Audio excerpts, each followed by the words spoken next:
Olá, mulheres incríveis! Sejam bem-vindas a mais um episódio do nosso podcast Rosa Choque, uma produção do Clube Sorotimista de Presidente Prudente.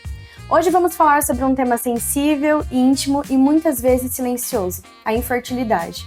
Para conversar conosco, nós temos duas convidadas especiais. Doutora Juliana Dias, fisioterapeuta, osteopata, especialista em saúde feminina e atua com saúde integrativa. E Fernanda Joia, que compartilha sua experiência e vivência pessoal enfrentando a infertilidade conjugal, dentro de um diagnóstico que foi relacionado ao parceiro.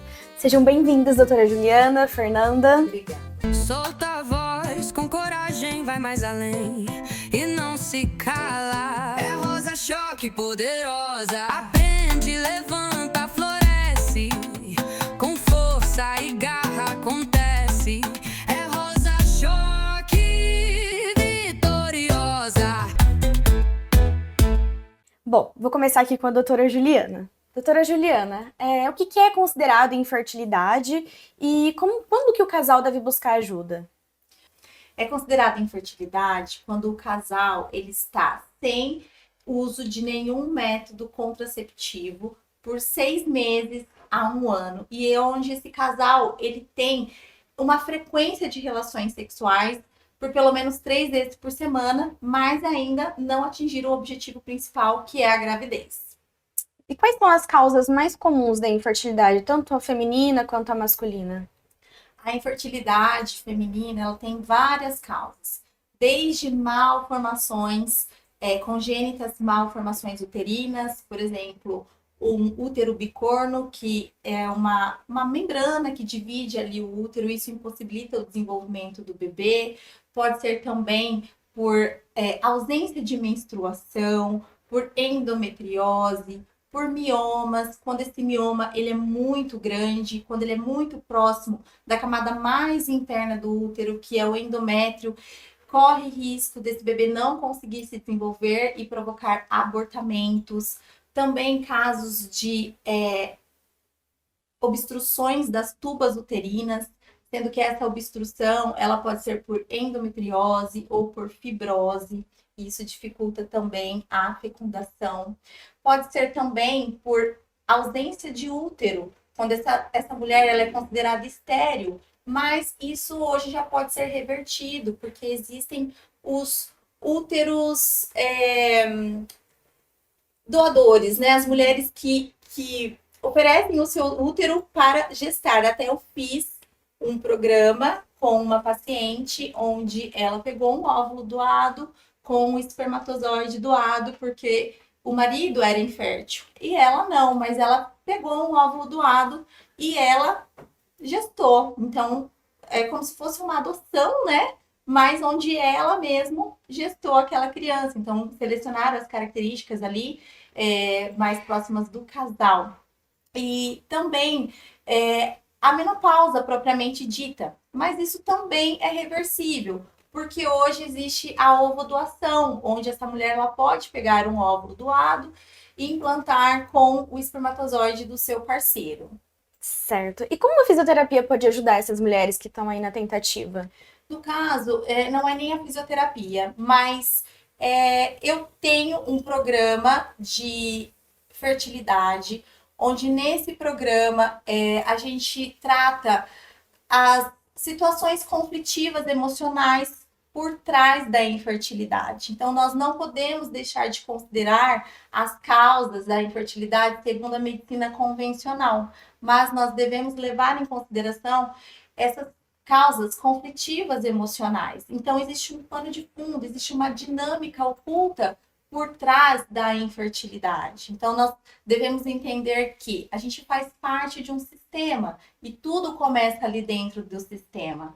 Então, muitas vezes, dentro desse sistema familiar, existe um bug informacional, uma informação de uma dor muito forte, onde uma mulher, ela morreu durante um trabalho de parto, onde uma criança morreu durante um trabalho de parto, onde o bebê morreu durante um trabalho de parto, onde mulheres desse sistema, então, mãe, avós, bisavó, tataravós, tias, também tiveram dificuldade em engravidar. Então, nós podemos sim entrar numa ressonância, numa lealdade inconsciente com essas pessoas do sistema, honrando essas pessoas de forma disfuncional. Então, dentro desse sistema, pode existir uma informação de que gravidez é perigo.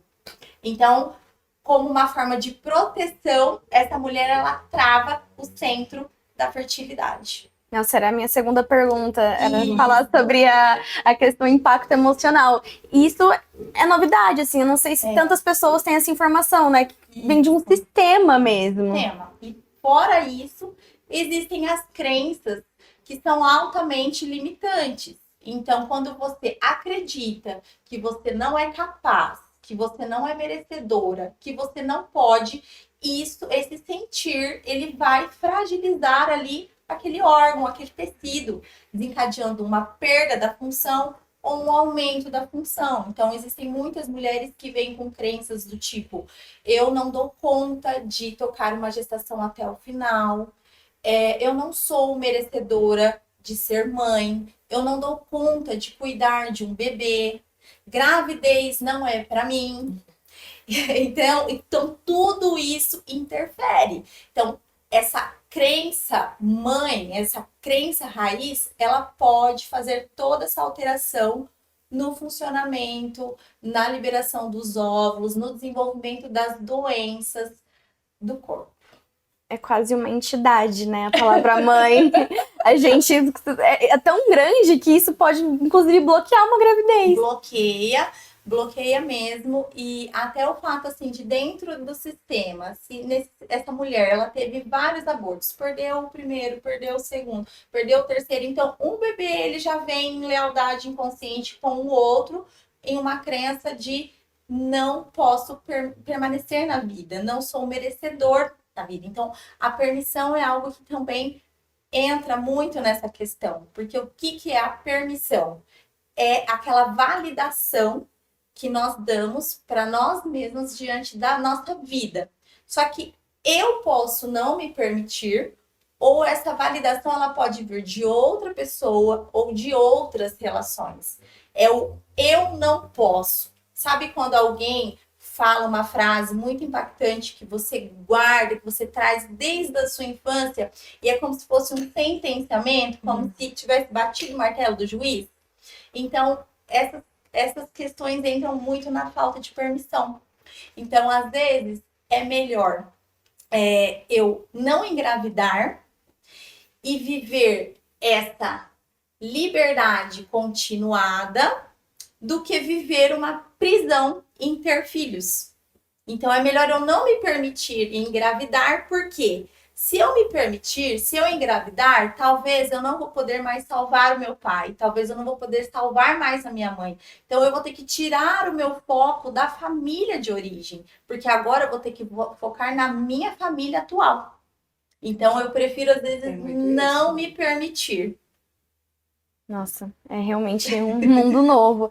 E para os casais, assim, que se sentem sozinhos nessa busca mesmo, né, de serem pais, quais orientações você traz? Olha, é muito importante esse casal, ele ter uma rede de apoio. Porque quando o casal ele tem uma rede de apoio, ele consegue compartilhar essa dor, compartilhar essas experiências, essas frustrações. É uma forma deles validarem também os seus sentimentos. Então, isso também ajuda a diminuir a ansiedade, a diminuir o estresse, porque a infertilidade, ela traz um peso muito grande, ela traz uma carga muito pesada. E muitas vezes esse casal, eles estão cheios de empilhamentos emocionais. Então, verbalizar, falar, compartilhar é uma forma de lidar, é como se fosse uma terapia, né, Fer? Uma terapia inconsciente, às vezes, de lidar com o luto, com a frustração, com essa tristeza, com a raiva, porque a infertilidade é algo que traz, de certa forma, uma raiva para essa mulher. Esse processo mesmo, né? Isso, porque ela acha que é uma falha do corpo, que é uma falha do processo de feminilidade dela. Então, ela começa a se punir. E essa culpa, essa autopunição, ela pode desencadear também até doenças autoimunes. Que tipo de doença autoimune? Como a trombofilia, por exemplo. Porque a trombofilia é um conflito envolvendo um sentimento de culpa, de autoflagelo, de punição que essa mulher desenvolve com ela mesma. Obrigada.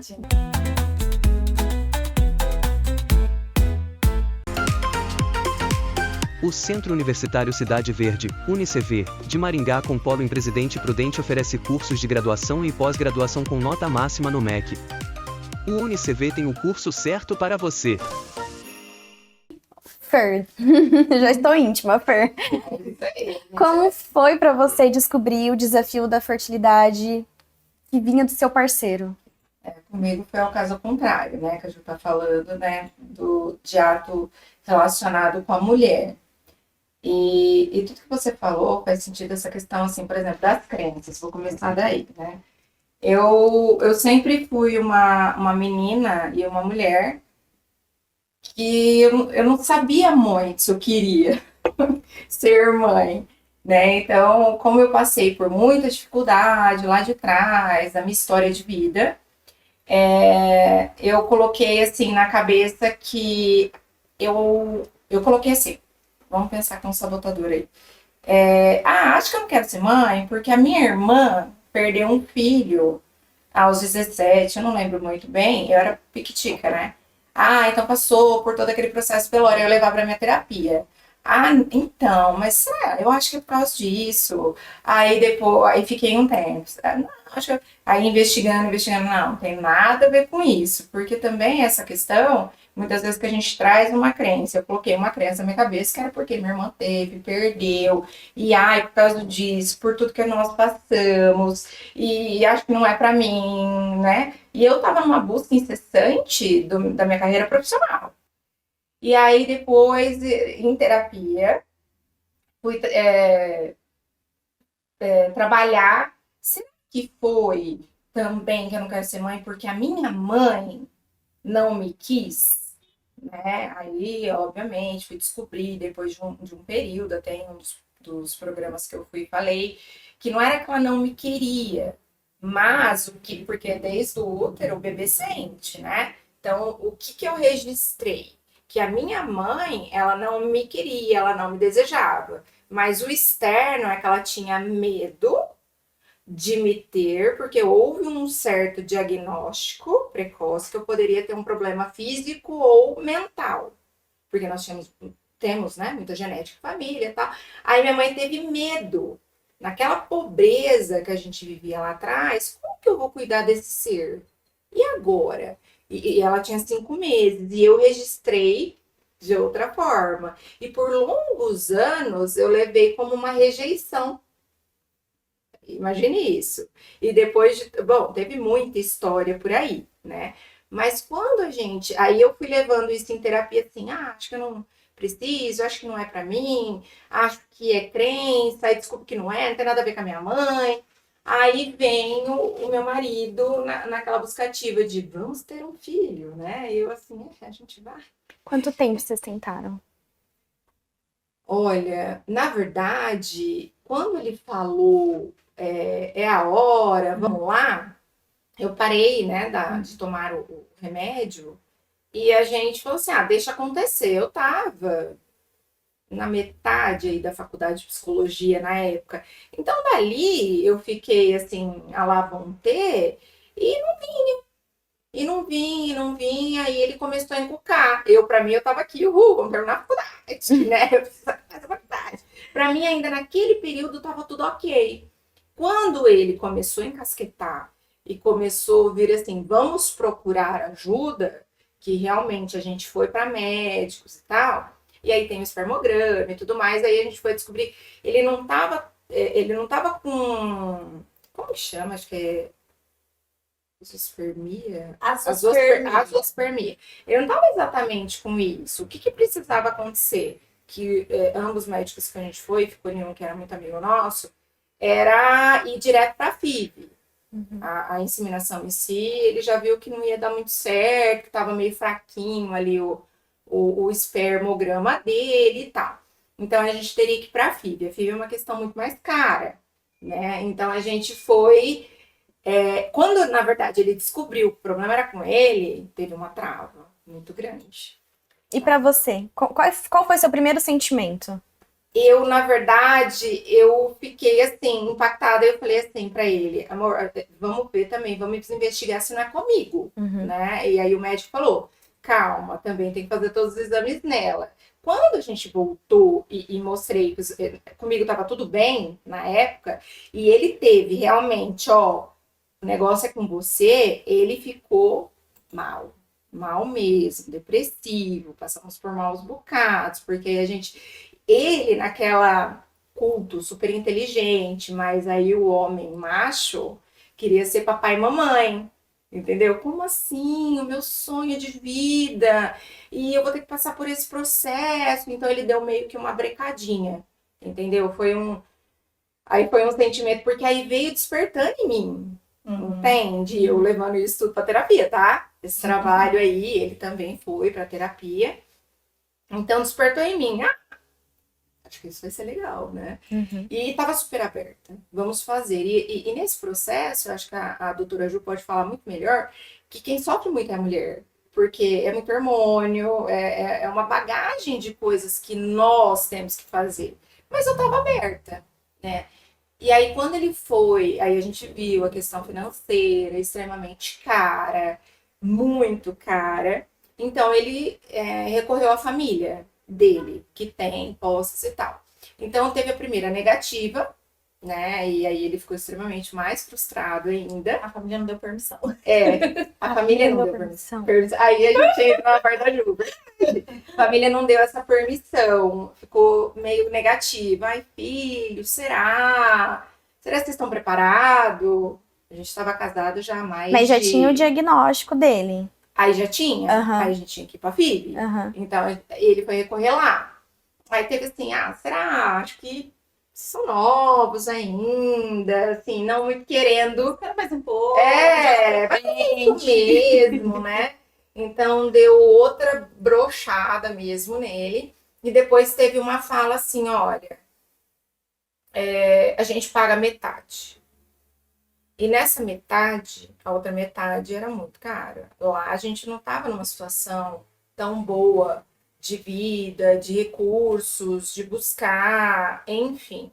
Então, o que houve com o Fernando? Houve uma trava muito grande com ele, porque essa metade mexeu muito com ele, essa situação da família, do não pertencimento, do por que eu não, né? E uma revolta, assim, muito grande.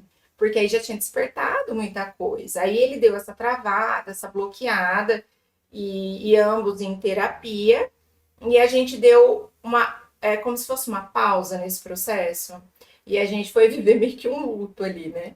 O Fernando passou maus bocados. Eu acredito que ele sofreu muito mais do que eu. Muito mais, muito mais. E eu naquela esperança de, assim, uma hora vai dar certo.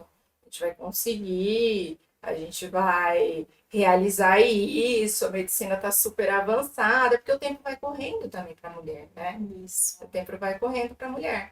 E aí, quando a gente voltou para o médico, novamente, depois de um período grande aí, que o médico falou assim, olha, existe... Aí ele jogou na mesa 1 bilhão de possibilidades. E esse bilhão de possibilidades também ficaria um pouquinho até mais caro, né? Porque aí o espermograma dele já estava bem pior, bem ruim. Porque eu acredito em várias outras coisas emocionais que tem por trás disso, sabe? E aí a gente não deu andamento. A gente não deu andamento. Você relatou no começo que inicialmente partiu dele, né? Essa questão de vamos ter filhos. E aí você tô na faculdade, mas tá, vamos ter filho. Porque assim, foi uma coisa que ele me deu já um checkmate. Era algo que, assim, o sonho da vida dele. Se eu pudesse, por ele, eu teria casado grávida. Que era o sonho da vida dele, né? Que eu entrasse no barrigão. Ele sempre sonhou com essa barriga, com esses filhos. Você sente que isso, não dele, mas assim, da sociedade, veio uma pressão por você ser mulher? Tipo, você tem que engravidar, você tem que ser fértil? Mulher, você não sabe o que eu passei na vida. Até hoje, eu acho que passo, né? Essa questão é muito mais engraçada, que é muito mais cobrada, ajuda a mulher.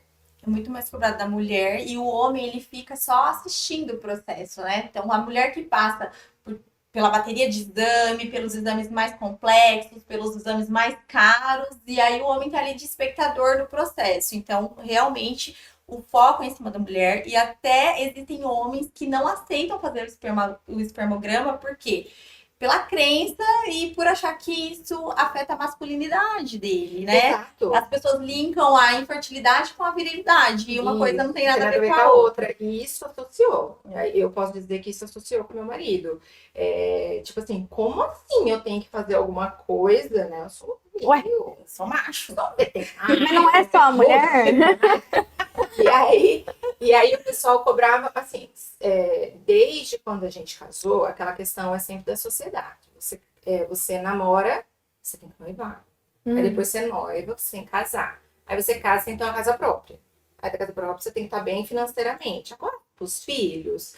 Então, assim. É um checklist que a gente tem que estar dando todo Você dia. percebe São as que expectativas que a gente tem que atender dentro do relacionamento com o parceiro, da E da família e da sociedade. porque É tudo junto. sempre foi uma cobrança. Principalmente para mim. Quando vocês vão ter filho? Quando vocês vão ter filho? Quando você. Entendeu? Nunca também ninguém perguntou assim, porque são complicado quando a pessoa percebe, olha, já tem tanto tempo de casado e esse bebê não vem. E não tem uma sensibilidade de não perguntar. Tem pessoas, e a maioria das pessoas que estão no nosso entorno, invasivas, né? Porque eu recebi exatamente uma pergunta assim: quando você vai fazer seu marido feliz?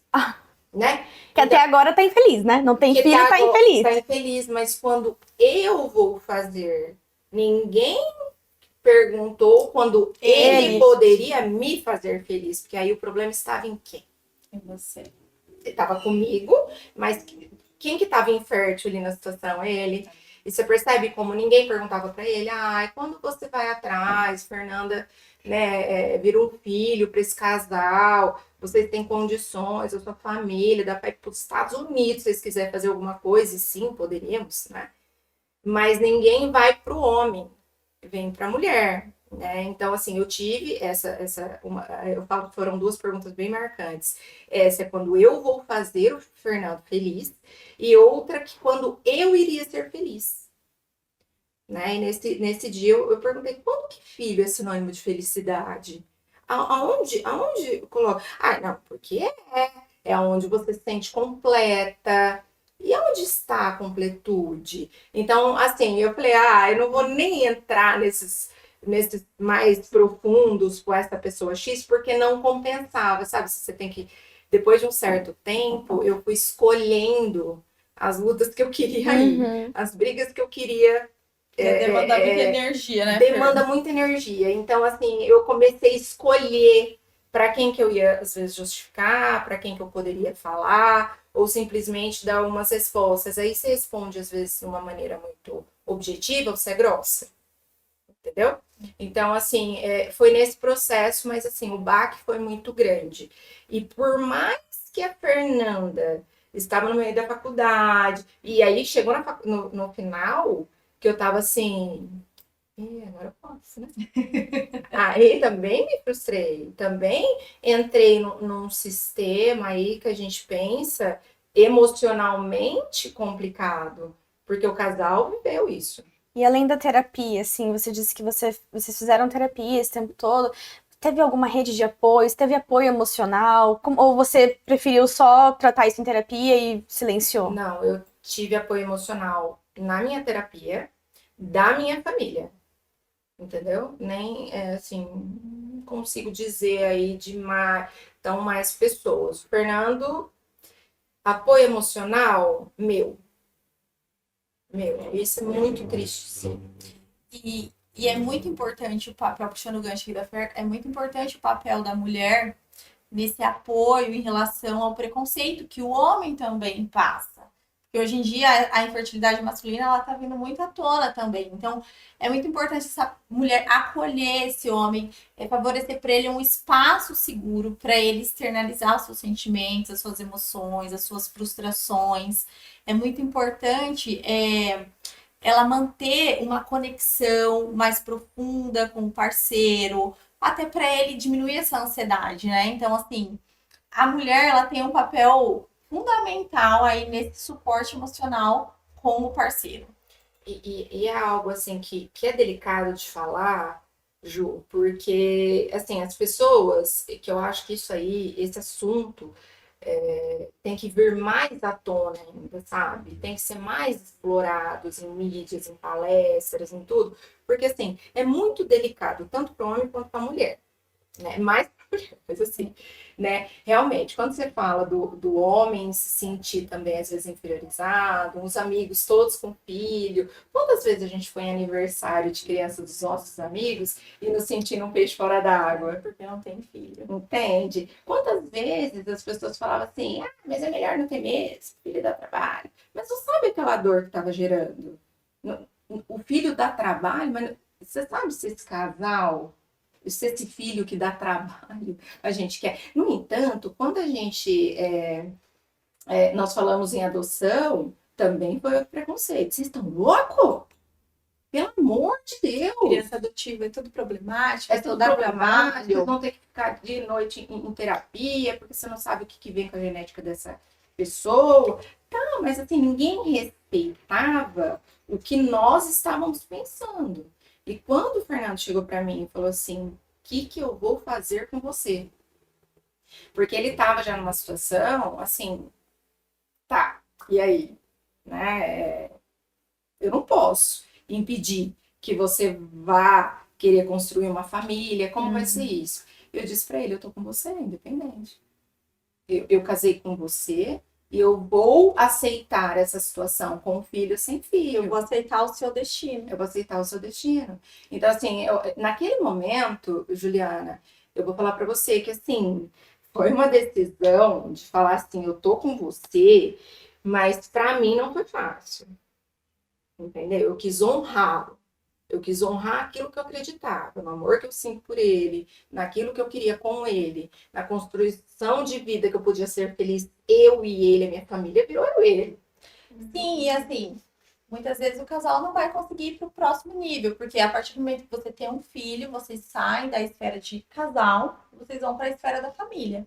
Mas se por acaso não existiu uma solução para ter um filho, e se você aceitou permanecer, dar um sim para o destino dele, o que vocês podem fazer é criar um projeto, criar algo grande que vocês tenham como filho. Sim. Se dedicar àquilo como se fosse dedicar para um filho. E Ju, eu penso assim, sabe? Dependendo da situação, porque a gente vai vendo muita coisa no casamento, né? Você trabalha com muitos casais, eu trabalho com muitos casais, eu sei disso. Dependendo da situação, às vezes, que nem tudo bem, eu vou fazer 44, né? Tô aqui pensando, ele é 49, tudo bem? Né, Maria? E assim, tá, pra eu gestar, pode ser que seja tarde, Juliana falou de tantas possibilidades, que foi o que o doutor falou também. Ah, um óvulo de um, o espermatozoide de outro, e que eu gere, dependendo da minha saúde, por que não? Se eu não quero, porque infelizmente no Brasil a fila de espera tem pacientes minhas que ficaram 5, 6 anos em fila de espera, é um absurdo isso, né? Tantas crianças precisando. Então, assim, eu não sei o dia de amanhã, porque eu acredito ainda que é um assunto que ainda não está bem resolvido no sistema, assim, o que podemos fazer ainda com isso? Seria a minha próxima pergunta aqui nesse sentido, para a doutora Juliana. Qual seria, assim, o que uma mulher precisa ouvir durante esse processo? Como que a gente pode falar mais sobre isso, falar mais sobre a infertilidade? Qual rede de apoio, enfim. Então, a infertilidade ela é um tabu. Então, ela precisa ser trazida mais à tona, isso precisa ser trazido mais à tona até para normalizar isso. Desmistificar tudo isso. Isso precisa se tornar uma coisa mais normal e não anormal. Então, essa mulher que está passando por esse processo, ela precisa escutar frases de encorajamento que traga força. Então, frases do tipo: você não está sozinha nesse processo, você é merecedora de ter um filho. Você é capaz. Você é capaz. Cada passo, cada dificuldade que você enfrenta, cada passo que você dá, você está indo em direção para sua vitória, para a realização do seu sonho, que aquele momento ele faz parte da história dela, mas não significa que é o destino dela. Então é nesse sentido. Que ela tem com quem contar. Então, quando ela procura um profissional, seja um médico, um terapeuta, ela precisa sentir que tem alguém ali com ela, que ela não está sozinha na caminhada, que você pode proporcionar até uma ajuda meio que incondicional para ela, mas de forma equilibrada essa troca. Então, é nesse sentido, ela precisa sentir esse amparo, essa rede de amparo. Ela precisa sentir que ela não está sozinha, porque um dos comportamentos que essas mulheres elas tendem a ter é o comportamento de se isolar. Porque elas se sentem inadequadas em relação ao grupo, aos amigos, à família. Então, o isolamento é um comportamento, o evitamento. Então, eu não vou naquela festa porque lá eu vou ser pressionada, eu não vou naquele evento porque lá eu vou ser pressionada. E o homem também. Eu falo isso por experiência, tá? Pela minha vivência. Quando você está falando da rede de apoio, da palavra de afirmação para a mulher, isso também precisa ser dito para o homem, entende? Porque a questão que você fala é muito importante, Ju. A diferença da fertilidade para virilidade, não foi o que você falou? A infertilidade é uma coisa, a virilidade é outra. Então, não é porque eu ainda não tive um filho que eu não sou viril, que eu não sou homem, que eu não posso dar prazer, que eu não tenho libido, que a minha função, porque aí é uma crença muito, muito grande, porque eu já tive pacientes assim, não, mas se eu não fui capaz de gerar, eu não sou capaz de dar prazer. Isso. Olha, deixa de ser homem por um né? Quase que por analogia. Exatamente. Se eu não posso ter filho, eu não posso ser homem, eu não posso ser másculo. É a masculinidade tóxica, né? Que a gente fala. Não, mas fica embutido isso, muitas vezes inconsciente. É porque a infertilidade, ela mexe na nossa valorização. Então, mexe muito na autoestima da pessoa, na imagem de valor dela. Então, joga ela para uma desvalorização. É como se eu não pertenço porque eu não tive, eu não posso. Eu não tenho valor. Eu não tenho valor, não sou. Porque eu não posso atender a expectativa da minha parceira. Exatamente, tem muito essa questão de expectativa. E nesse caso, por exemplo, no caso da Fer, não era uma expectativa que vinha dela, eu quero muito, muito, não. Se foram construindo isso, pelo que você disse. Então, a dele foi o quero muito, muito, muito, uma agitação. A minha, ela foi construída porque eu acreditava que eu tinha os bloqueios da vida aí por situações que eu passei familiar, né? E depois eu vi que não tinha nada a ver. Terapeuticamente, eu descobri que tá tudo bem, eu posso ser, eu dou conta e vai dar tudo certo. E a gente discutia muito isso em casa, né? Vai dar tudo certo e tal. E aí você vem construindo e você vê o problema pra você e você fala, isso é muito massa, isso é muito legal, porque Fernando, ia ou vai ainda, paizão. E eu, pra quem me conhece, sabe? Fazendo uma observação aqui na história da Fer, então assim, quando ela começou a contar que ele cobrava, quando ela ainda estava na faculdade, então o que eu vejo ali dentro dos programas de tratamento? Que existem 3 causas principais da infertilidade. A primeira é territorial, a segunda é a ambiguidade, a briga entre razão e emoção. Então, essa paciente, ela tá ali porque mentalmente ela fala, eu quero engravidar. Mas dentro dela existe um não. Então, é a briga entre razão e emoção. O território é quando essa mulher, ela sente que o ninho não tá pronto. Então, o útero é um ninho, é a casinha onde a pombinha vai botar o ovinho. Então, se ela não tem a casa própria, ela vai travar. Se ela mora com a sogra, ela vai travar. Se, por exemplo, mora o enteado ou mora a sogra, vai travar. Então, e conflitos territoriais ali. Então, se é um casal que briga muito, que se ataca, então tudo isso faz com que aqui não é o lugar adequado, não é o momento adequado, não é o parceiro adequado.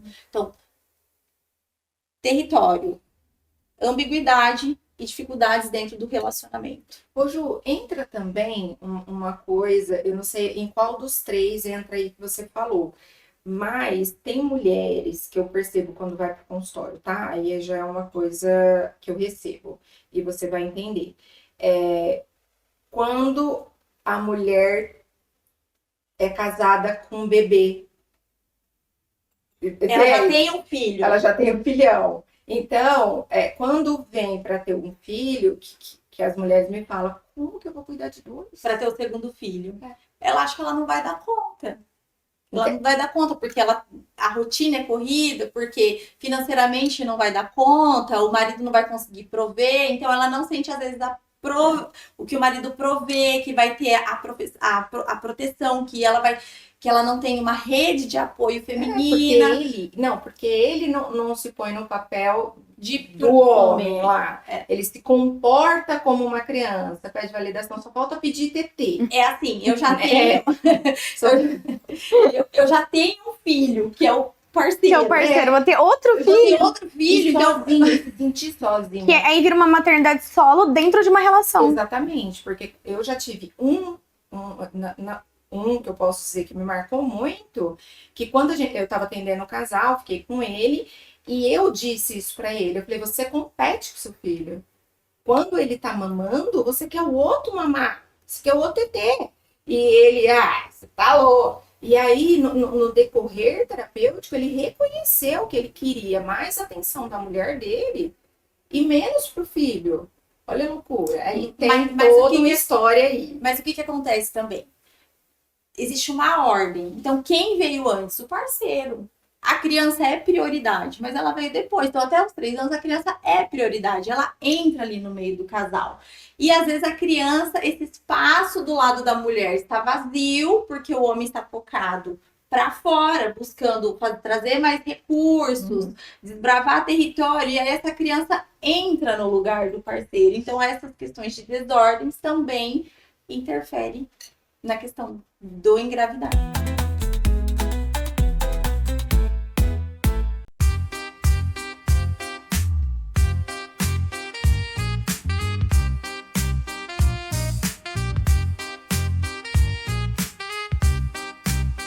Meninas, olha, muita coisa. A gente poderia fazer 3, 4 programas aqui falando sobre isso.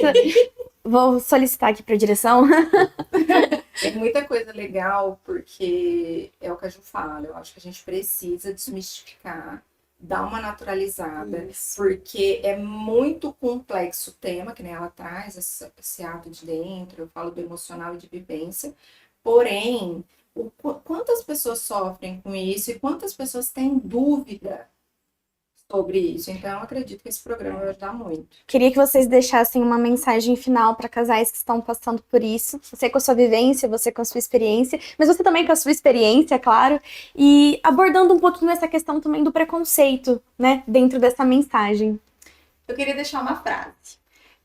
Falar para essa mulher, para esse homem, continuar acreditando em si mesma, em si mesmo, porque a sua história ainda está sendo escrita. É isso. Que lindo. Sobrevivência, eu acredito que quem passa por isso, quem vai passar por isso, em algum momento quem vai ver, eu acho que a pessoa precisa decidir, né, se eu quero dizer sim ao meu parceiro, ou se eu quero também tocar um caminho.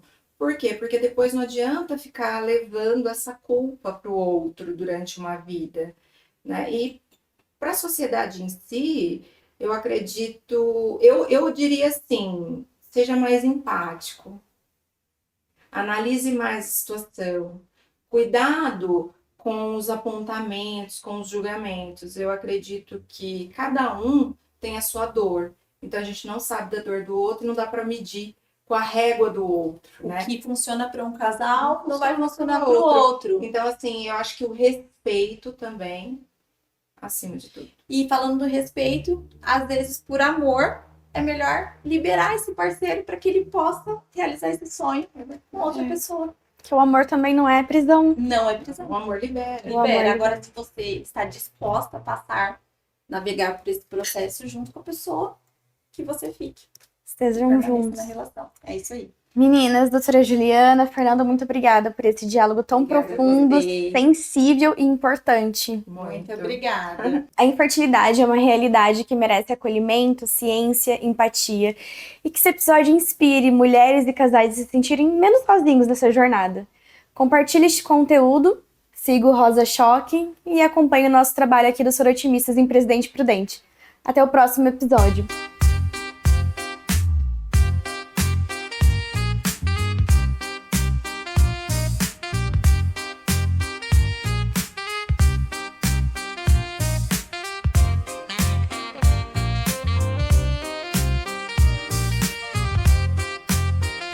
Solta a voz, com coragem vai mais além e não se cala. É Rosa Choque poderosa.